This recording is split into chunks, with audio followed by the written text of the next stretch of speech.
someone needs to out the celebrity memoir book club girls for being the absolute meanest bitches and just the fakest bitches in all of New York City. Welcome back to Sisters, Cousins, Twins. We're chronically online so you don't have to be. Today we're deep diving into some niche internet drama out of NYC that has resurfaced from influencer Caroline Calloway and why she has beef with the podcast girlies from Good Noticings. Let us know whose side you're on in the comment section, and as always, like, share, and subscribe. Today, our guest of honor is Caroline Calloway. In 2015, Caroline got a $500,000 book deal just based off of her Instagram captions. And today I'm going to explain how this happened, why this happened, and the drama that ensued after this happened. The name might seem familiar to some of you because this time last year, she released her first book, which was called Scammer. She got a good amount of press for it and a lot of positive reviews. Here she is in Vogue. The New Yorker gave it a positive review, but there is so many twists and turns about this book deal and this book in general, and that's what we're going to be getting into today. Okay, so who the heck is Caroline Calloway? In 2011, she enrolled at NYU in their art history program to graduate in the class of 2015. And in her first year at NYU, she met a girl named Natalie, who is right there in a creative writing class taught by him. That's David Lipsky, if you're familiar. And they became close friends. And Caroline was always very interested in like Ivy League culture. And Natalie's mom went to Yale, and Natalie was from New Haven. So Caroline was very into that. This article gives you a little peek into what ends up happening between these two. But at the time, they were very good friends. They both enjoyed writing, and that was what kind of made their friendship what it was. Here's Caroline's apartment at the time, where she stayed for 10 years, which is a whole different story. But basically, even though Caroline was really involved at NYU, she didn't really enjoy it there. While she was at NYU, she applied to Yale 4 times and was denied, and she applied to Cambridge twice and was denied before she applied a third time with a doctored up application, apparently, and she got in. Let me preface this next part by saying that Caroline always had dreams of writing a book and a memoir about herself, and she was one of the first people to use Instagram really as a business, which I'll get into a little bit more, but just keep that in mind. So the summer before she goes to Cambridge, she buys 40K bots for her Instagram account. In June of 2012, Caroline's first Instagram post goes live on her Caroline Calloway account. So as you remember, Natalie and Caroline are like besties at this point, and they plan a trip to Europe together. This is where everything gets a little crazy. And a lot of the content that she was posting seems kind of basic now, like typical girl kind of like traveling to Europe for the first time. Like they're taking pictures of pizza when they're in Italy, and she's at the Colosseum in Rome. A lot of people at this point were doing a lot of like blogging this way, but not really on Instagram. She uses the hashtag AdventureGrams on all of her posts and basically brands the whole trip as that. And it was during this trip that Natalie says that this was where Caroline Calloway basically created her entire Instagram persona. Now, this trip is a humongous part of Natalie's article for The Cut, which she ends up writing about Caroline in 2019. And yet it was actually her and Natalie who were co-writing the captions together and not just Caroline. So during this time, she just kind of felt uncredited for the amount of work that she put into building what the Caroline Calloway brand and success ended up being. And people are like, well, why did she create this persona anyway? And again, it's because she wanted to write a memoir one day, and she thought that doing these Instagram captions, which were kind of memoir-esque, would be the first step to get there. Her and Natalie would go out every day and pack multiple outfits and get the perfect picture of Caroline, and then go back and basically write the captions together, make the post. And they were getting a lot of engagement at the time, again, because a lot of people just weren't doing this kind of thing yet. Natalie didn't really take umbrage with helping Caroline and not getting noted for it at the time, but I think it was later on that she started to resent it a little bit because Caroline eventually gets a book deal and becomes very like internet famous, and Natalie's credit for kind of starting it off and helping build that brand is nowhere to be seen. So eventually Caroline does go to Cambridge, Natalie goes back to NYU, and she continues posting these story-like captions when she's at Cambridge. During this time, Caroline is playing up this character of like someone who doesn't have a ton of worldly experiences, but is now experiencing balls and castles and different cultural things all for the first time. And it's during this time that Caroline starts really picking up speed and engagement based off of her Cambridge posts. And as always, she's still writing in the same style as she was in Italy, but now there's even a lot more storytelling, a lot more dialogue, a lot more characters coming into play. For example, she gets a boyfriend and he plays a big role in all of her captions. She's basically telling their love story, but through Instagram captions. And a lot of people liked her stuff because it was just interesting to see like this world that a lot of people don't know a lot about. She was always comparing Cambridge to Hogwarts and saying how it felt like this magical place. She was attending black tie balls. She was romanticizing all of her daily activities, like riding on a boat on the River Cam and like pouring yourself a glass of wine. She got a lot of engagement on her posts, and I feel like part of this is because she was writing it like a book and would leave people on cliffhangers and do to be continued on a lot of them, which was super smart because her engagement just like naturally boosted from that because people were curious what was going on in her life. During her freshman year, she buys 60K more fake followers for her Caroline Calloway account and really brands it up with a new profile picture. And she also starts taking ads out on like book Instagram accounts where they would share her writing and she would pay them. And so she was getting a ton of new people coming to her page. And because she was getting so many new eyes on her page, she wanted her post to be super timely. And so her goal was to never have an Instagram post that was older than 5 hours be the last post. So basically, she was posting every 5 hours to this Instagram account. So that was sometimes 4 times a day. It's interesting to look back at this time because she was really using her Instagram as a brand before anyone else was doing that. And a quote Caroline said was she didn't want followers, but she wanted readers. So she wanted people who were super engaged in what was going on with her life and therefore what she was writing and putting out. She claims that the summer after her first year of Cambridge, her account grew naturally by 25K followers. When she goes back to New York after her first year at Cambridge, Natalie asks if she wants any more help writing her captions, and Caroline claims that she said no.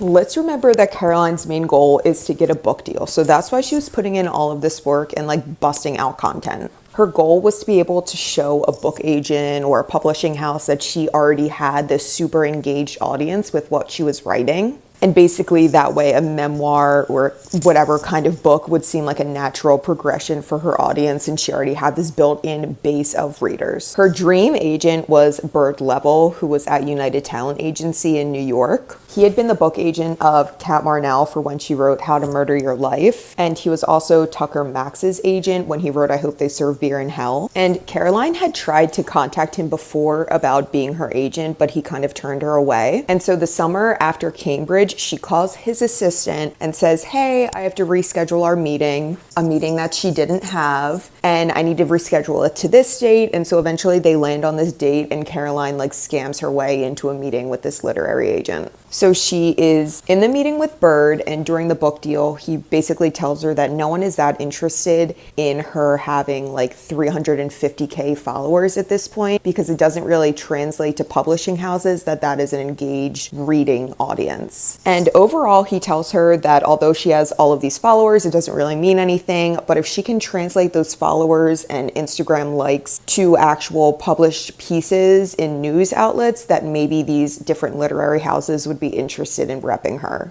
He tells her to come back in the spring after her second year of Cambridge and see where she's at, and if she gets a bunch of these published stories, that maybe he'll sign her. So Caroline starts pitching herself to reporters during her sophomore year at Cambridge, and she eventually gets picked up by the Daily Mail. And she was pitching herself as this girl who was writing a book in her Instagram captions. That was her whole shtick.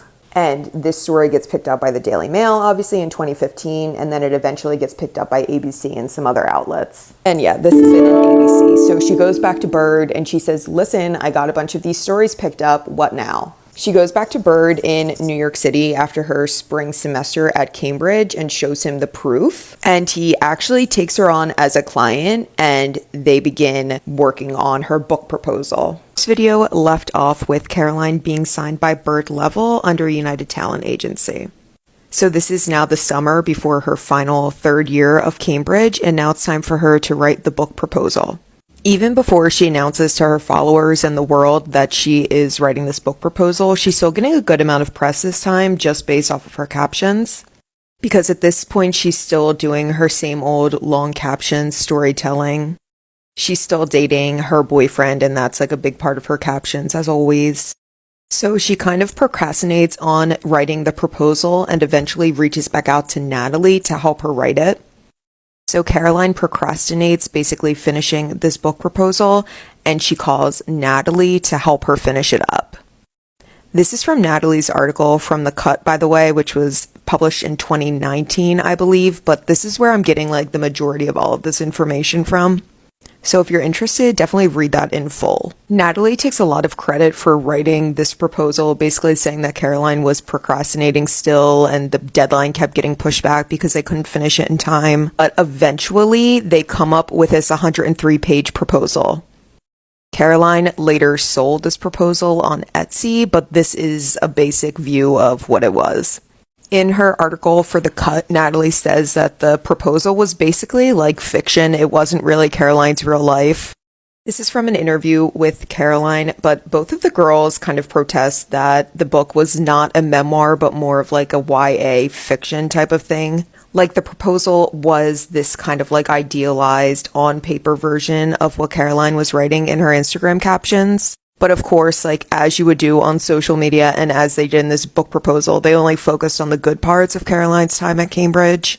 And they really played up the character, as you can see here, of a girl who is like out of her element. She's like trying to figure out where she is, trying to figure out boys and school and writing and everything. Bird, her agent, really likes the story, and he tells her that it's really great and that they're basically going to start shopping it around. But this becomes important later on, but Caroline is really adamant on saying that this was like not what her real life was and that this was an idealized version of the life that she was living. Something to note is that the original proposal was under the title Schoolgirl.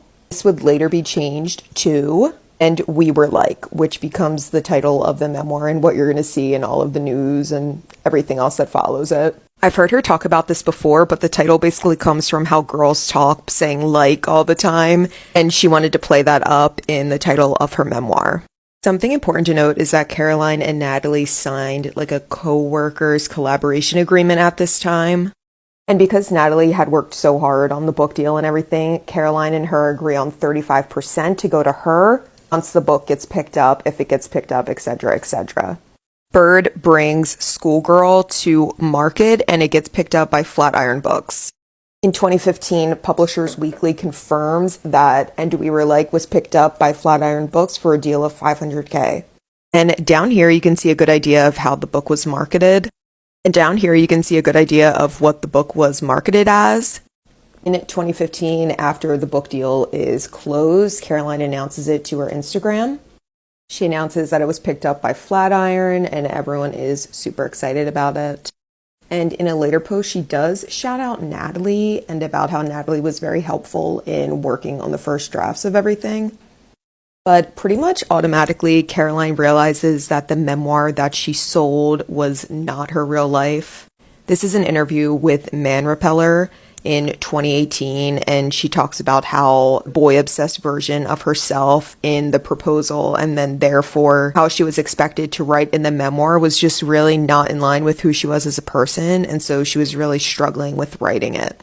So at this point, she's in Cambridge, and she's struggling with writing the book because, again, it just doesn't feel like her real life.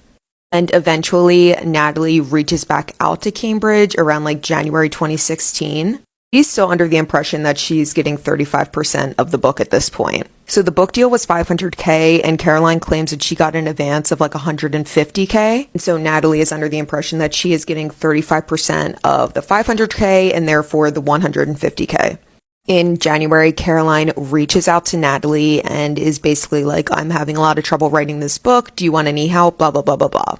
Natalie actually goes to Cambridge to help Caroline start writing the memoir because she hasn't made much progress on it. Natalie says that when she got to Cambridge to help Caroline in winter of 2016, that the book was due in 6 months. While Natalie is there trying to help Caroline with the book, the two of them have a falling out at some point, and Natalie leaves and moves to Los Angeles. Natalie claims that even after she moved to LA, she was still trying to help Caroline write the book. But Caroline is, again, like really struggling with a number of things. It should be said that over this entire story, Caroline is struggling with depression and a really bad addiction. So all of this paired with trying to write the book, trying to be a student, dealing with that, dealing with everything is just a lot for her. And that's again a reason why she feels that she can't write this memoir. She doesn't finish the memoir, so of course her publishers want her advance back. But at this point, she had already spent the entire advance, which she says is $165K, but the figure is like kind of random in every story. She said she spent it on rent and on meals and gave some away to friends. And at this point, the two of them are still like not friendly with each other. Natalie is really disappointed that Caroline let the book deal kind of go out the window because she claims that she wrote about a quarter of the book herself when Caroline was struggling to finish it. Somewhere between all of this, Caroline graduates from Cambridge and moves to London. Caroline kind of goes like radio silent on her socials for a little bit post her graduation. Her and her boyfriend break up and she is just struggling. Everything gets so hard to document at this point because Caroline is not on Instagram and there's not a lot of screenshots, so I found this spreadsheet with all of her old captions in it. This is in January of 2017 when she tells her followers that the book deal fell through. And again, at this point, Natalie and Caroline are not talking at all, so bear that in mind. Basically, the girls don't talk for 2 years until Natalie reaches out and tells Caroline that she's going to write this article, basically exposing herself as Caroline's ghostwriter. Caroline is clearly upset that Natalie is going to write this basically like smear campaign against her.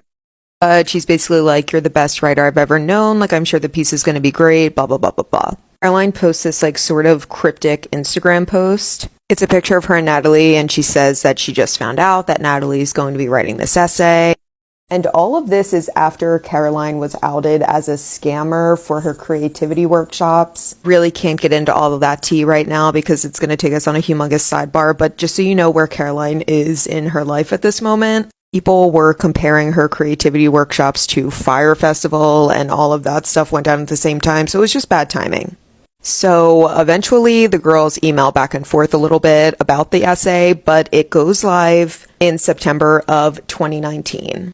I keep saying I want to do this in 2 parts, but it's definitely going to have to be 3 parts because there's so much drama that comes after this, obviously. I'm also officially out of my drink, you guys, so we are going to have to make this a part 3. If you want a part 3, let me know down below. A lot of you seem to like this, so if you like this series, let me know and I'll keep doing like internet drama things. But in part 3, I will talk about how Caroline's first book, Scammer, was published almost like 8 years later or something than her original memoir was supposed to be out. Also talk about the drama after both Caroline and Natalie published books within a week of each other in 2023. Okay, bye. See you in part 3. What I latched onto was a version of myself in a ball gown with fresh flowers in my hair inside a castle. She keeps saying, I want to be a memoirist, but what she wants to be is a fairy tale. And I think that need and obsession of hers to be rich when she could talk about who she really is like what is hard to look away from. And then she says this. Earlier this year, The New Yorker published a huge investigative report titled, Can Ozempic Cure Addiction? Later, there was 3 other articles in the New York Times about how Ozempic can curb drinking, the breakthrough drug to conquer addiction, the drug that took more away than appetite. And then she goes, you should read these articles. I haven't. I've lived the answers. First, Ozempic will make you skinny. Then being skinny will make the world kinder to you if you're a woman. And then after that, if you have a hedonistic brain chemistry that skews always towards addiction like a fucking heat-seeking missile, GLP-1s will subdue you in a way that feels like peace. And then she says, and this is my kicker, am I allowed to write this? Am I the first? Surely at the very least, no one has ever said this sentence before. Well, you did just say that it was in like potentially 3 pieces you didn't read. Four. It is so funny to go, here are 4 articles that exactly say what I lived through. I didn't read them. Anyway, has anybody ever said these things about what I've lived through? Yes. The 4 articles you just named. Okay, who the fuck is Caroline Calloway? I'm gonna tell you everything you need to know about her in 60 seconds, and it's a lot, so here I go. So Caroline Calloway got famous because she was obsessed with going to Cambridge. She couldn't get in, but she just kept trying, and eventually they gave up. War of attrition, good for you. She went there, she exploited all the rich people there, she showed all their balls. She had this huge Instagram following because she was like, look, I'm a princess, but really she wasn't a princess. Okay, so she comes back to America. It turns out she's like a huge drug addict. So she takes 2 years offline, and then she comes back and she does these like weird creativity workshops where people just like sit on the floor and listen to her talk about herself, and they all get a mason jar. People call her a scammer. It blows up. They said that it's not a real event. It is a real event. And then 9 months later, her friend Natalie comes out and is like, actually, I wrote all of her stuff. So now she's like a double scammer. Her dad kills himself. It's a lot of drama. And now she has an OnlyFans and is coming out with a book. Is that right? Yeah. Okay, that's the whole story of Caroline Calloway. I don't know if I'm going to post this But someone needs to out the celebrity memoir book club girls for being the absolute meanest bitches and just the fakest bitches in all of New York City. They have torn into me multiple times on their podcast, which is fine. Lots of people have. But I wish, like a politician, that I had been recording the entire session. I've never had this experience with any other podcaster that I've dealt with, so I didn't know to do this. But they start the episode being like, or like the Zoom, they start the Zoom being like, oh my God, we love you so much, you're so amazing. Then they tear into me for 90 minutes, and then as soon as they're like, okay, we're done recording, then they're like, was that okay for you? We love you so much, you're so great. I just ran into fucking Claire at a party. She doesn't even have the integrity to be mean to me to my fucking face. She comes up to me, she puts her hand on my shoulder. She says, oh my God, Caroline, I'm so happy to see you. You look amazing. I'm so happy you're back. Oh my God, I've been loving your TikToks. You have such good style. I remove her hand from my shoulder.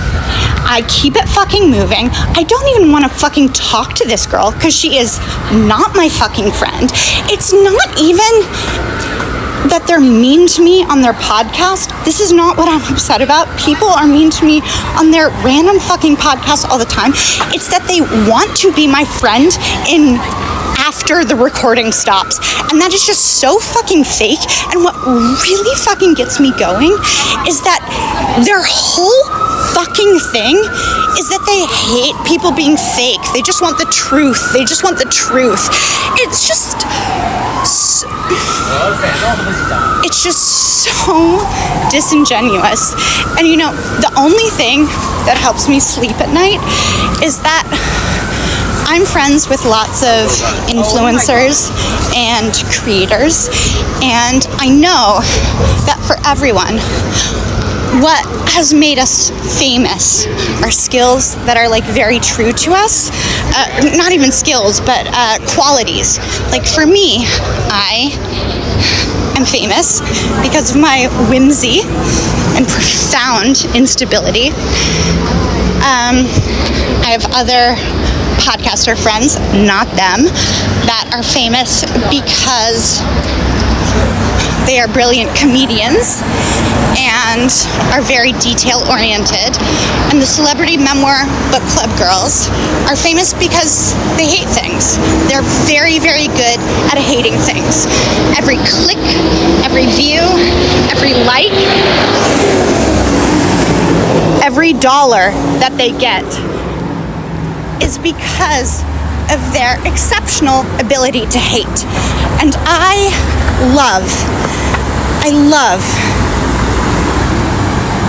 that when all of my influencer friends are alone at night, after we put our phones away, after we close our eyes, and it's just us and our own lives, I'm left with my whimsy and instability. My friends are left with their sense of humor and their attention to detail.